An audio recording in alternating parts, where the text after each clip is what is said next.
সর্বপ্রথম ভালোভাবে ধুয়ে নেবেন। এগুলো হচ্ছে ছোলা বুট, ছোলা বুটগুলো ধুয়ে নিলাম। এখন এই যে এটা দিয়ে ম্যাশ করব। তো এই ছেঁচনি দিয়ে ম্যাশ করার পর প্রথমে অল্প অল্প দিবেন। এগুলোকে অল্প অল্প দিয়ে ম্যাশ করবেন, কেননা ছিটে পিটে একদিকে চলে যায়, তো অনেক নষ্ট হয়, অপচয় হয়। তো ভালোভাবে আপনারা ম্যাশ করবেন। তো এই যে আমার ম্যাশ করা শেষ। তো দেখুন, আপনারা একদম ম্যাশ করবেন না, হালকা হালকা, মানে অর্ধ ম্যাশ করলেই হবে, অর্ধ বাংলেই হবে। তো যাই হোক, এখন খাবারগুলোকে এই যে এই পাত্রে দিয়ে দিচ্ছি। তো এই পাত্রে দিব, দেওয়ার পর ওরা দেখবেন নিজে থেকে এসে সুন্দরভাবে আগে এগুলো খাবে, তারপর ওদের বাচ্চাদেরকে খাওয়াবে। তো ছোলা বুটটা সবসময় খেতে চাইবে না।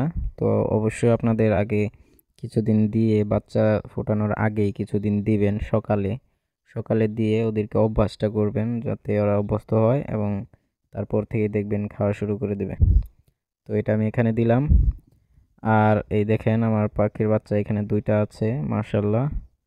আর এই যে এইখানে দেখেন, এই যে মাশাল্লাহ নিচে বসে আছে। তো এই পাখির বাচ্চাটা পড়ে যায় মাঝে মধ্যে, এই কারণে নিচে এটা দিয়ে রাখছি, ট্রেটা যেন একদম মাটিতে না পড়ে, ট্রেতে যেন পড়ে।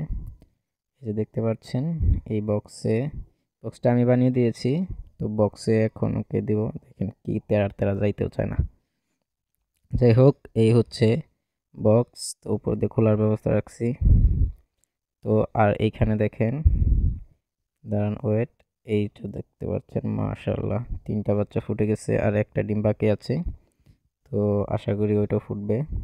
যাই হোক, আজকের ভিডিও এই পর্যন্ত। ভিডিওটি ভালো লাগলে সবাই লাইক দিবেন, চ্যানেলটি সাবস্ক্রাইব করে যাবেন। পরবর্তী আপডেটের জন্য অবশ্যই চ্যানেলটি সাবস্ক্রাইব করে যাবেন। ধন্যবাদ।